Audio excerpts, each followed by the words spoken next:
নমস্কাৰ, এই মুহূৰ্তত জনাই আছো ৰাতিপুৱাৰ কেইবাটাও গুৰুত্বপূৰ্ণ খবৰ। এনে ধৰণৰ খবৰসমূহ চাই থাকিবৰ কাৰণে চেনেলটো ছাবস্ক্ৰাইব কৰি ভিডিঅ'টোত এটা লাইক কৰি দিব।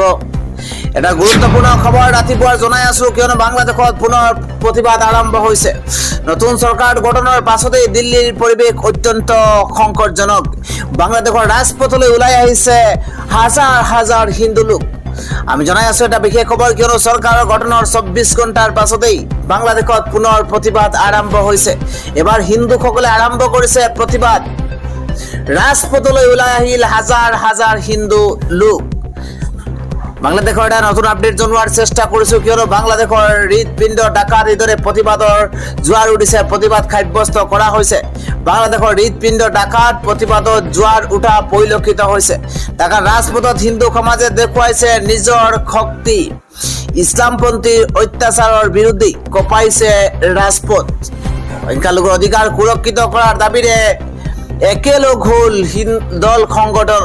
প্ৰতিবাদস্থলীৰ পৰাই মোহাম্মদ ইউনুছলৈ চিঠি লিখিছে হিন্দু সমাজে।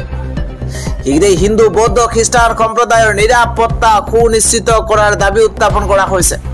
বাংলাদেশৰ ঠাকুৰগাঁৱতো হিন্দু সমাজে কঁপাইছে, ৰাজপথ কঁপোৱা পৰিলক্ষিত হৈছে। নিৰাপত্তা ভংগ কৰি অন্যায়ৰ বিৰুদ্ধে মাত মাতি বিশ্বৰ দৃষ্টি আকৰ্ষণ কৰিলে বাংলাদেশৰ হিন্দুৱে। চৰকাৰ গঠনৰ ২৪ ঘণ্টাৰ পাছতেই বাংলাদেশত পুনৰ এইদৰে প্ৰতিবাদ সাব্যস্ত কৰা হৈছে। আন এক গুৰুত্বপূৰ্ণ খবৰ হৈছে গুৱাহাটী মহানগৰীৰ কৃত্ৰিম বানৰ আশংকা। গুৱাহাটী মহানগৰীৰ কৃত্ৰিম বানক লৈ এইদৰে কেইটামান SOP জাৰি কৰা হৈছে। 11টা স্থানত যাতায়াত নকৰিবলৈ মহানগৰীবাসীক আহ্বান জনোৱা হৈছে। আমি সবাতোকৈ গুৰুত্বপূৰ্ণ খবৰ জনোৱাৰ চেষ্টা কৰিছো, কিয়নো এজাক বৰষুণৰ পাছতে গুৱাহাটী মহানগৰীত এককাল পৰ্যন্ত পানী পৰিলক্ষিত হয়। কিন্তু সেই পানীৰ পৰা বাচি থাকিবৰ কাৰণে এই কৃত্ৰিম বান পৰিস্থিতিৰ পৰা নিজকে ৰক্ষা কৰিবৰ কাৰণে কেতবোৰ নতুন SOP জাৰি কৰা হৈছে।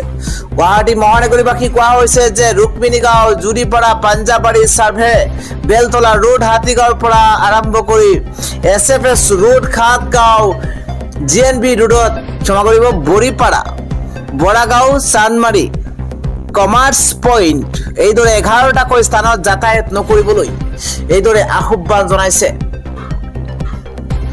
ৰাতিপুৱাৰ পৰৱৰ্তী গুৰুত্বপূৰ্ণ খবৰ হৈছে এইবাৰ অশোক শৰ্মাই কংগ্ৰেছত যোগদান কৰাৰ পাছতেই কেতবোৰ মন্তব্য কৰিছে। অশোক শৰ্মাই কয় যে অৰুণোদয় আঁচনি চৰকাৰী ঘৰৰ আশাতহে এইবাৰ ৰাইজে বিজেপিৰ সভালৈ যায়। এই মন্তব্য অশোক শৰ্মাৰ। অৰুণোদয় আঁচনি চৰকাৰী ঘৰৰ আশাতহে হেনো ৰাইজে বিজেপিৰ সভালৈ যায়।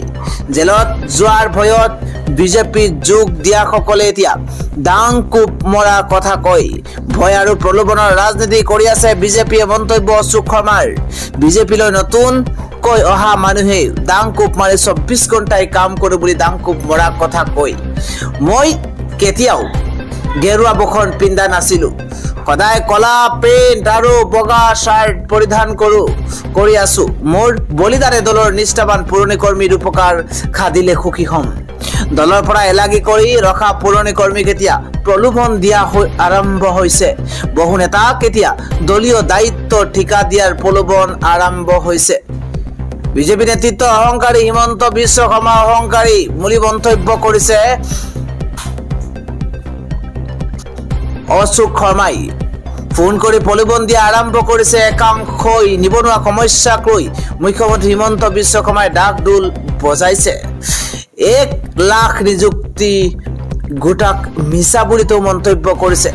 কংগ্ৰেছত যোগদান কৰিয়েই বিজেপিৰ বিৰুদ্ধে গৰজি উঠিছে নলবাৰীৰ প্ৰাক্তন বিধায়ক অশোক শৰ্মা।